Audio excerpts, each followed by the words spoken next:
Cierto que tras la prohibición de la esclavitud de 1500, en 1503 volvió a ejercerse el mal uso, amparándose en la voluntad manifestada por quien era reducido a esclavitud o por tratarse de caníbales.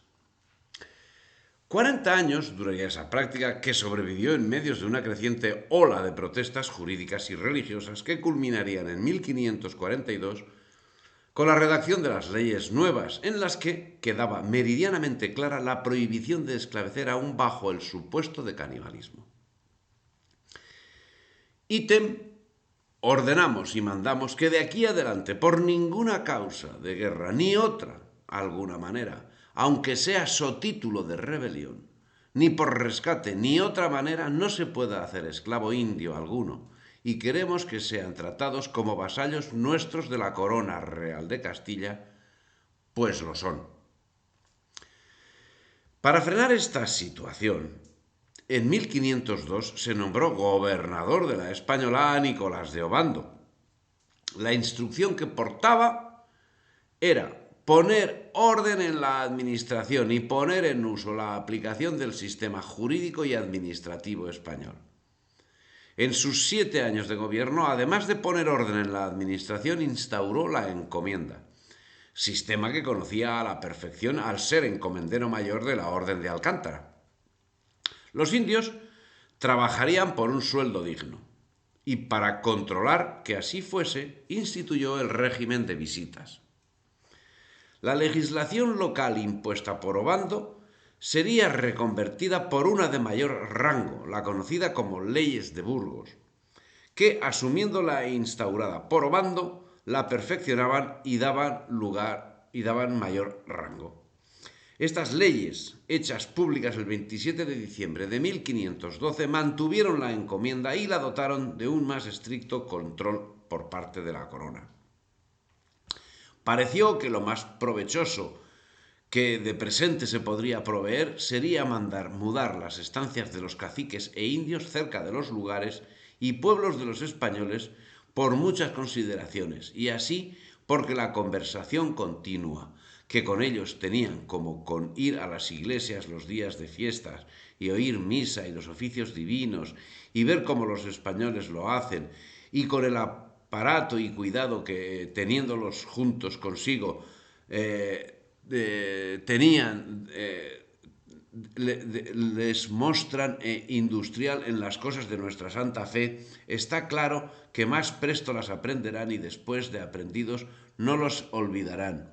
Como ahora, si algún indio adoleciere, serie brevemente socorrido y curado, y se dará vida con ayuda de nuestro Señor a muchos que por no saber de ellos y no curarlos mueren, y así todos se excusará del trabajo y de las idas y venidas, que como son lejos sus estancias de los pueblos de los españoles, les será harto alivio y no morirán los que mueren en los caminos, así por enfermedades como por falta de mantenimiento, y los tales no pueden recibir los sacramentos que como cristianos son obligados.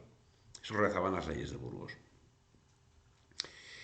Otro asunto a tener en cuenta a la hora de analizar estas cuestiones es que, como señala Vittorio Messori, en los 50 años que van de 1509 a 1559, es decir, en el periodo de la conquista desde la Florida al estrecho de Magallanes, los españoles que llegaron a las Indias occidentales fueron poco más de 500.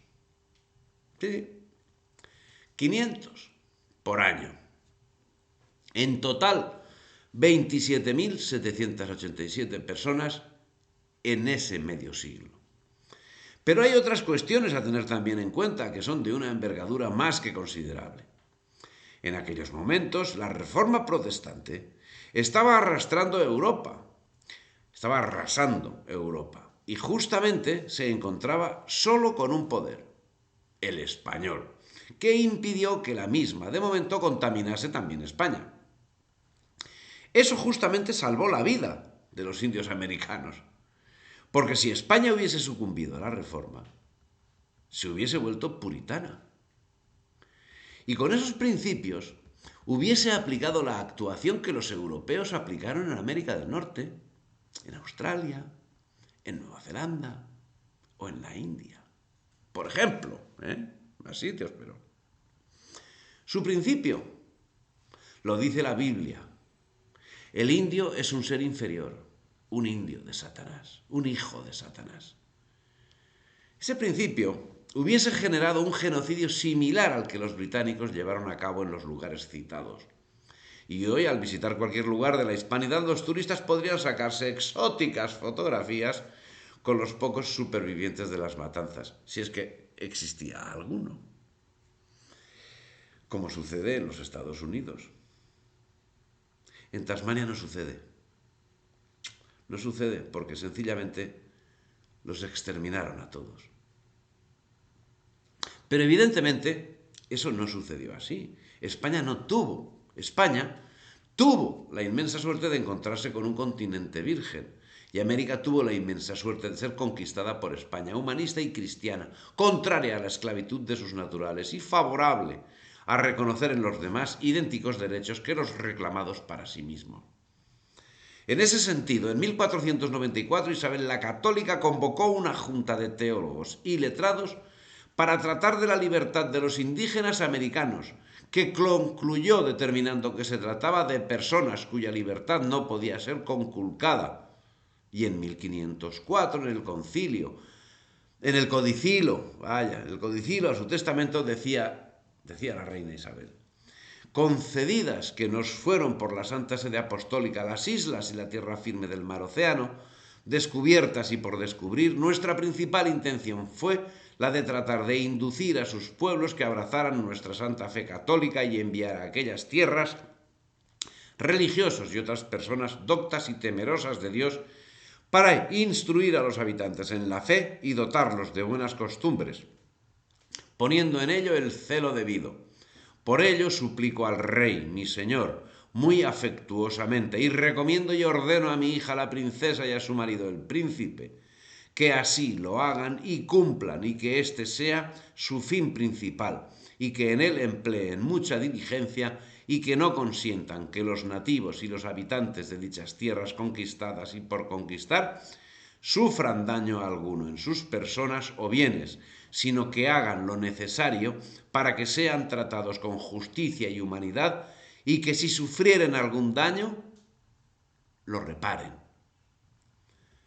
Derecho en el que los maestros del derecho manifestaban ser muy conscientes que la igualdad entre las personas no significaba la uniformidad de las mismas. En las leyes, las ordenanzas, los consejos, las propuestas, queda siempre manifiesta la voluntad de respetar las costumbres de cada colectividad. Las ordenanzas solo eran inflexibles en lo tocante al respeto por el derecho natural de las gentes. Algo que no tiene parangón en ninguna potencia conquistadora ni colonizadora, ni por supuesto invasora. Y es que, más que como heredera, como continuadora del derecho romano, España produjo un cuerpo de leyes que solo puede ser entendido como anexo, como evolución natural del derecho romano, adornado muy especialmente por el humanismo cristiano. En ese sentido, Héctor Grenny, aun cayendo en el anacronismo de referirse a la España americana como colonia, cuando en todo el cuerpo de leyes se señala reiteradamente que eran provincias y reinos, pero no colonias, señala que la historia del derecho indiano se ha revelado como una fuente inagotable de humanismo, el intento de guardar la humanidad de los indios, de asegurarles un espacio en el sistema colonial, dice, y la intención de legitimar de esta manera la presencia española en Indias. Se hace evidente ya desde los primeros elementos jurídicos en el siglo XVI. Esta evidencia se acentúa con la insistencia en este aspecto en los siglos posteriores. Ese mismo extremo es destacado por otros autores como Vittorio Messori, quien señala las enormes diferencias existentes entre el humanismo cristiano presente en el método español aplicado en las distintas provincias españolas por el mundo y el materialismo británico aplicado a sus colonias, en este caso americanas. Al respecto, señala Messori que la diferencia existente entre la conquista española y el colonialismo británico es de fácil distinción, atendiendo el distinto régimen jurídico implantado por los conquistadores españoles o por los colonialistas británicos. En la España americana el régimen era el de la encomienda, una figura jurídica medieval por la que el encomendero recibía en concesión un determinado territorio donde debía generar núcleos de población y núcleos de producción, de cuya acción efectivamente sacaría beneficio económico, pero a la cual debía dar una serie de contraprestaciones también económicas, pero además jurídicas, sanitarias, educacionales, etc., y cuya titularidad estaba supeditada de forma inequívoca a la corona, que seguía siendo la única propietaria. Pero no se limitaban las leyes a reproducirse de una forma vertiginosa y siempre manifestando la voluntad de respetar los intereses de los indios, sino que siempre debían contemplar los usos y costumbres de los mismos, que siempre serían respetados por la nueva legislación en la medida que no se opusieran a los principios cristianos. Si te ha gustado el vídeo, dale me gusta, difunde y suscríbete al canal.